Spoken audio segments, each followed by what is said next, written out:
Assalamu alaikum wa rahmatullahi wa barakatuh. My brothers and sisters, a woman in her menstrual cycle is not allowed to fast. She's not allowed to pray the 5 daily prayers either. Some people say, why not? Well, Allah Almighty has decided that, and He created male and female. And Allah Almighty has chosen how He wants to be worshipped. He knows the state of the emotions, the mind, perhaps the health, and whatever else one may be going through. So He dictates what exactly He wants. If Allah Almighty has decided that you will pray in a certain way, then you will pray in that way. And if He says you will not pray at a certain time or in a certain way, then you will not pray in that way. The same applies to the issue of fasting. If Allah Almighty says it's prohibited to fast on the day of Eid, you say, okay. If Allah says it's prohibited to fast in a certain condition, it's okay. The difficulty is when you have started your fast and you fasted all day, and 5 minutes or a minute before you have opened your fast, a minute before sunset, if you notice that you've started your cycle, your monthly cycle, automatically you know that this fast that I was fulfilling is null and void.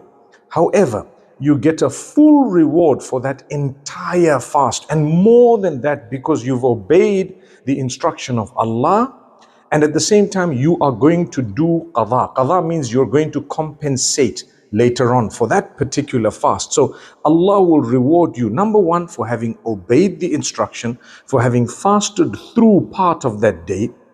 And it does not mean that because the fast has become invalidated in terms of it being plugged in as a fast of Ramadan, it doesn't mean that you now have no reward. You have a full reward, and you have a reward for having surrendered to the decree of Allah, and a reward for having done the qadha. Even if you just intended to do the qadha, that intention is already rewarding.